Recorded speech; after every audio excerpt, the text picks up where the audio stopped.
This is Dad's rescue service in action. So wheels of interest are on the M1 and we're heading north and we're heading for Staffordshire to collect my daughter's Citroen C3 that's shredded its cam belt. So join us and enjoy the ride.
So here is the affected vehicle. Lovely little 11 plate C3 Citroen. A really clean car, but the engine's buggered. Well, you don't know that. You don't know if the engine. Here is number one daughter. This is who it belongs to. Well. And it's fallen to yours truly to put it right. So we've got to get it on the trailer and get it home, get it to pieces and see what we can find. Could be a new engine, could just be a repair. So we'll see how we go.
God, that was a difficult job. It's freezing bloody cold.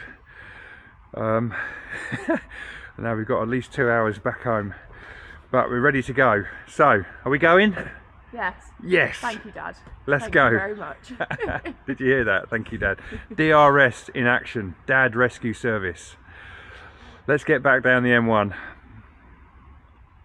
Stop recording. Stop recording.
Hi there, and welcome back. So today is the day after the night before. So yesterday was a pretty epic road trip up to Staffordshire from where we live. The weather was pretty poor, traffic wasn't too bad, but hey ho. And it was DRS, Dad Rescue Service in action. So and the rescue in question is behind me, a blue Citroen C3, which is a tidy little car, I have to say. Belongs to my daughter, and the story is I got a phone call from her last Monday evening saying, "Dad, a car's kangarooing along the road and it's got no power." To which I replied, "Is there any smoke?" "No." "Is there any noise, rattling, banging?" "No." "Is there an engine management light on?" "No." "Limp home," I said, "you'll be fine." 10 minutes later I get another phone call. "Dad, the engine stopped. The AA came out, immediately diagnosed shredded cam belt." And with hindsight, it's probably the first thing I should have thought of as well, and told her to stop when she first phoned me. Hey ho. So it went to a garage. Garage didn't really say much other than, "Cam belt gone, I need a new engine, darling." Not the best service. Had to press them a bit for any diagnosis. They weren't really interested. So we went and got it. It's a nice little car, save for a cam belt, but of course I'm getting conflicting information about how much damage may have been caused, and it could be anything from a completely knackered engine to just change the belt, and it will be fine. So we're going to have to find out, and yeah, we'll go from there. But it's worth doing, I think, because the car is actually quite a nice, tidy little car. It's only done about 40,000. The belt didn't fail because it hadn't been serviced. It failed because of age, because the car hasn't even reached its time in belt change mileage yet, which is about 70,000 on these, I believe. So yeah, it's done 40,000, but the car is 12 years old. So if the belt's the original belt, it's done pretty well. I'll just take you over and you can actually see where we are with the belt itself. So on top of the rocker cover there, you can see parts of the teeth of the belt. So that's what shredded off the inside of the belt. Can't really show you on the gear wheel because it's not very clear, but there's the gear wheel in front of us there, and you can actually see some gaps where these teeth should be. How far it's spun round I do not know. I just know that it won't start, although it will spin over, and when it is spinning over it doesn't actually make any horrible noises like rattling or ticking or anything like that. So I'm sort of quietly confident that we might get away with it, but who knows? We just don't know until we get to that point. So I'm going to make a video about it, or some videos about it, when we actually get round to doing it. But for now, that is the Citroen C3 and the shredded timing belt issue. Yeah, stick around. Videos coming at some point in the future. Take care and see you soon.